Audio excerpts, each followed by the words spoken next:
Welcome back to Global Cinema, the show that explores the most exciting stories in film from around the world, brought to you by Typhoon Hub. Today, we're broadening our scope a bit. We're moving beyond the headlines to spotlight the incredible, diverse, and powerful independent films that defined the cinematic landscape of 2024 and are shaping 2025. Exactly, Alex.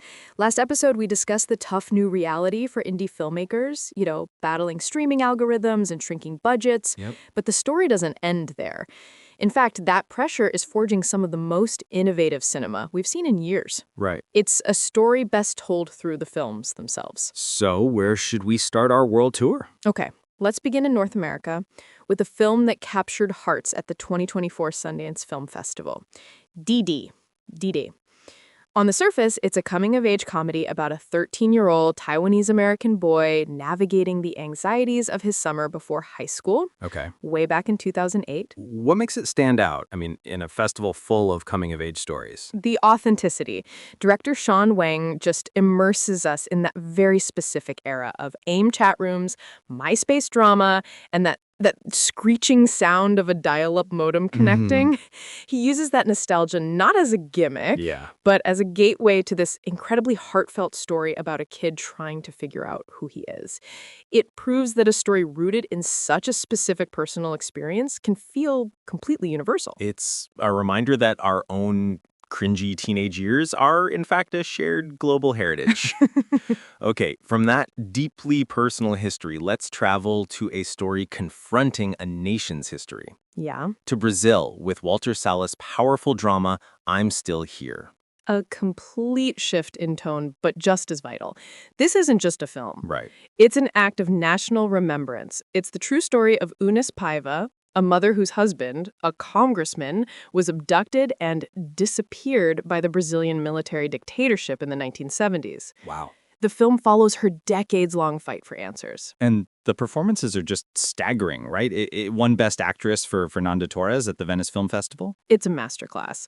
This film is a perfect example of what indie cinema can do that mainstream blockbusters often won't. Yeah. Confront a country's darkest moments with unflinching honesty.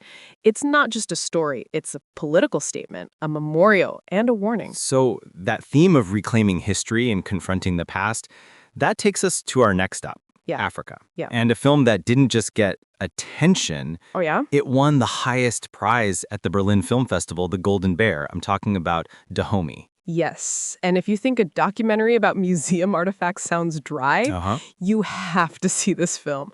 The French-Senegalese director Di Matiop has created something, well, truly magical. Okay. She gives the artifacts a voice. So through this haunting narration, we hear the perspective of one of the statues lamenting its exile and contemplating its return. It turns a political act of restitution into this spiritual journey. It's not just about returning objects. Right. It's about what it means for a culture to reclaim a piece of its soul. It's a breathtaking piece of filmmaking. That sounds incredible. We've gone from a teenager's bedroom in California to the political turmoil in Brazil to the soul of a nation in Benin. Let's round out our tour in Europe. Let's do it. And with a film that proves indie cinema is also the home of the gloriously weird. You must mean Emilia Paris, a French-produced Spanish-language musical crime comedy about a Mexican cartel leader who wants to undergo gender-affirming surgery. You can't even say that with a straight face. That sounds like 3 different movies stitched together. And somehow director Jacques Audiard makes it work.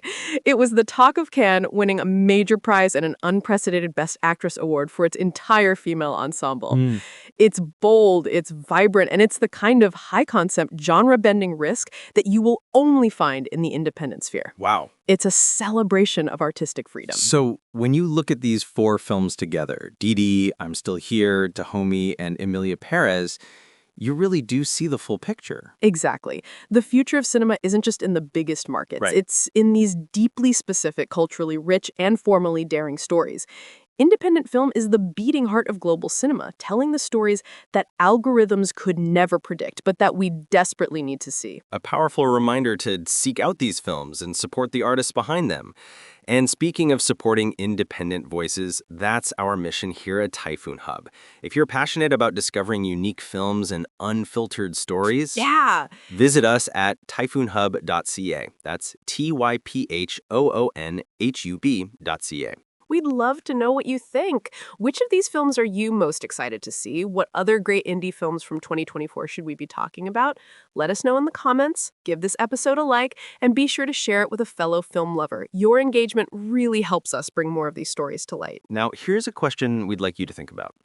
As we've just seen, independent cinema can be a vehicle for personal memory, political justice, cultural preservation, and pure artistic experimentation. If you could only champion one of these roles for the future of indie film, which do you believe is the most crucial and why?